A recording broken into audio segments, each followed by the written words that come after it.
Bonjour et bienvenue dans cette nouvelle vidéo.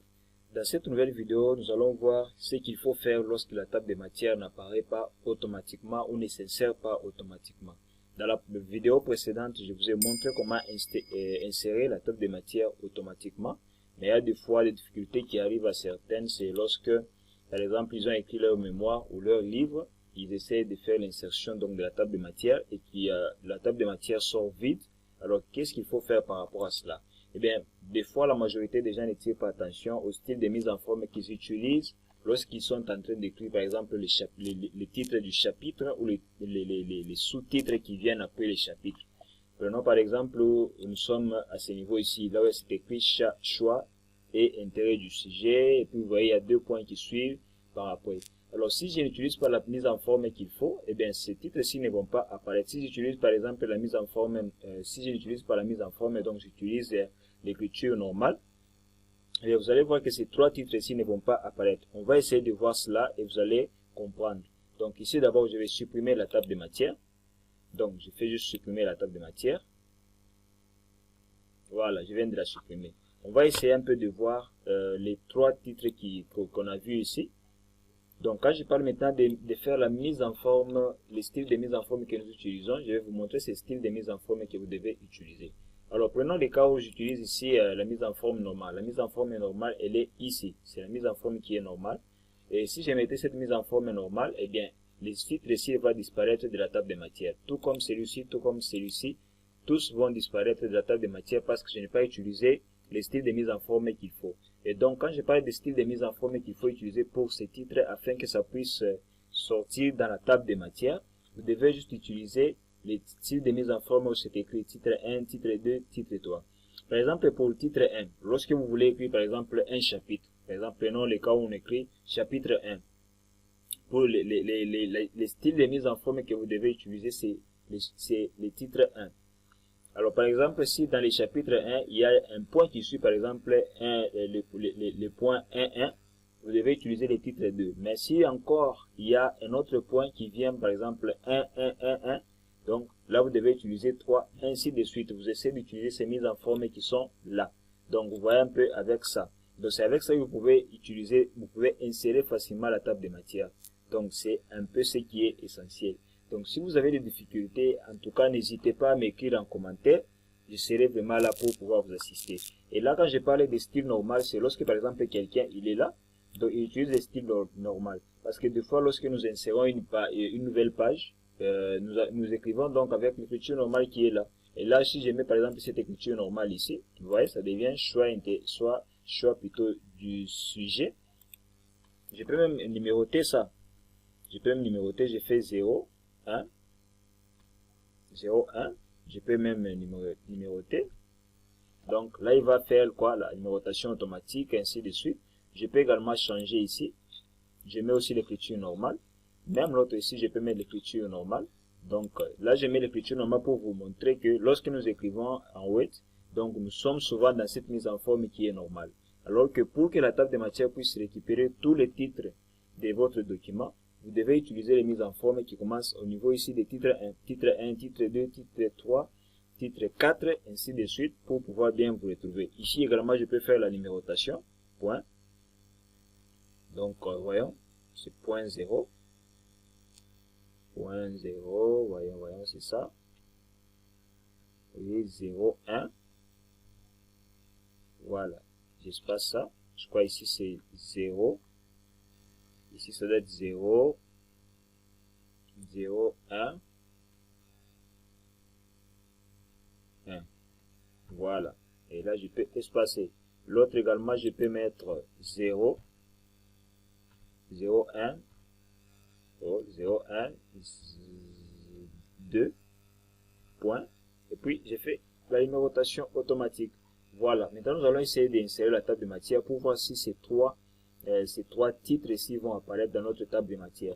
Mais si vous essayez de reculer un peu avec la vidéo, vous allez voir que ces titres ici apparaissaient sur notre table de matière. Mais là, on va essayer maintenant de voir si ça va apparaître sur notre page ici. Alors, je vais insérer la table de matière. Je vais dans référence, ce que j'ai expliqué dans la vidéo précédente. Référence, je vais sur tableau automatique. J'attends pour voir. Voilà, on va maintenant vérifier pour voir si ça y est. Donc vous voyez, ça n'existe plus. Donc il y a seulement introduction générale. Et après introduction générale, qu'est-ce qu'il y a ici en bas? Eh bien, il n'y a pas ce qu'on avait au début. Et pourtant, au début, lorsque nous étions en train de faire au début de la vidéo, lorsque nous avons vu la table de matière, eh bien, les titres apparaissaient, les titres que nous venons d'échanger avec les styles normal.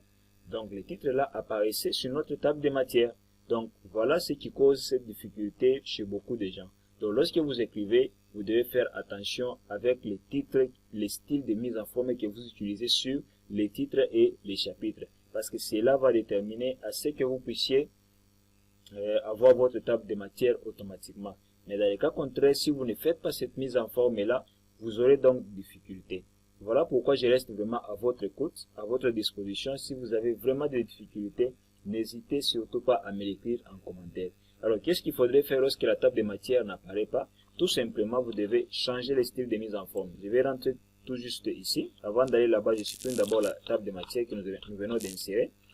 Donc, vous voyez, et retenez très bien. Donc, on a eu introduction et directement on est passé à l'état de la question. Donc, il manque quelque chose là au milieu et nous allons insérer ça. Alors, je vais supprimer la table de matière. Supprimer la table de matière. Je vais retourner là au-dessus. Et d'ailleurs, je vais vous donner une astuce pour que vous puissiez vraiment voir l'évolution si vous êtes en train de mettre vraiment la mise en forme comme il se doit. Donc, qu'est-ce que vous devez faire? Vous devez aller juste dans mise en page et plutôt dans affichage. Donc, dans affichage ici, vous cliquez sur volet de navigation. Voilà. Donc, vous pouvez déjà voir vous pouvez déjà avoir l'idée sur la table de matière que vous allez pouvoir insérer là à la fin. Donc, tout ce que vous voyez ici va sortir automatiquement de la table de matière. Mais si un titre n'apparaît pas ici dans notre volet de navigation, cela voudrait dire que le titre ne va pas apparaître lorsque nous allons insérer notre table de matière. Alors ici, nous allons modifier. Les chapitres ici, donc, on utilise souvent ce titre 1. Alors l'autre ici, comme il y a un sous-point dans ce chapitre ici, tout simplement, on va mettre titre 2. Celui-là. Je sélectionne tout simplement, ou ça, je mets juste le curseur là-bas. Je fais tout simplement titre 2. Et là, vous voyez directement, il vient de s'insérer automatiquement. Et là, je peux faire quoi? Je peux faire tout simplement la numérotation. Donc, je mets tout simplement 0.1 puis point. Et là, il peut faire la numérotation, donc automatique, ça dépend. Donc, vous voyez un peu avec ça. Et là également, je peux faire quoi? Je mets ici titre 3. Dès que je mets titre 3, vous voyez directement ici, il change aussi. Et là, je peux également mettre, la numérotation. Tout comme ici. Attendez. J'essaie un peu de bien vérifier si ça fait la numérotation automatique. Donc, je mets là, point 1, point, je fais espace. Voilà, là, il fait la numérotation. Là, je vais encore là-bas, je fais 0.1, 0.1, point 1, point, espace, il fait la numérotation. L'autre également, comme il est tout comme ce titre ici, je mets encore titre 3. Et là, je vais encore faire la numérotation. Donc, je fais 0, 1, et puis 1, plutôt 2, point. Et voilà. Donc là, vous voyez, il vient de détecter choix et intérêt du sujet, choix du sujet, intérêt du sujet. Voilà. Et là, on peut maintenant essayer d'insérer la table de matière pour vérifier s'il a détecté ce que nous venons de modifier là-dessus. Donc, je vais comme d'habitude, référence, je vais dans table de matière, je fais insérer et je patiente là-bas. Patiente un tout petit peu là. On va maintenant vérifier. Voilà, vous voyez, il vient même de détecter ce qu'on vient de modifier là-dessus. Donc, il a même récupéré la même mise en forme que nous avons fait là-bas. Il a récupéré ici. Mais la mise en forme, vous pouvez la faire. Dès que vous choisissez ce style de mise en forme, vous pouvez changer la police, changer la couleur. Tout dépendra de vous. Donc, voilà pourquoi beaucoup ont des difficultés. Donc, si votre table de matière n'apparaît pas, c'est parce que tout simplement, vous n'avez pas utilisé le style de mise en forme qu'il fallait. Donc, je viens donc de vous montrer ce style de mise en forme qui est ici. Donc, ici dans Accueil. Et vous allez voir tous ces styles de mise en forme qui vont vous aider donc à pouvoir donc utiliser les styles de mise en forme pour les chapitres, pour les titres qui viennent après les chapitres, ainsi de suite. Donc, voilà un peu comment vous pouvez vous y prendre pour pouvoir donc arranger les problèmes qui se posent lorsque vous insérez une table de matière. Alors, j'espère vous avoir vraiment donné le nécessaire pour que vous puissiez vous retrouver. Donc, si vous avez écrit votre mémoire, ne vous inquiétez pas. Utilisez juste les méthodes que je vous ai montrées et vous allez pouvoir insérer votre table de matière. Alors, surtout, j'insiste vraiment, si vous avez des difficultés, n'hésitez surtout pas à me l'écrire en commentaire. Je vais pouvoir vous assister. Alors, pour aujourd'hui, on se dit donc ciao et à la prochaine vidéo.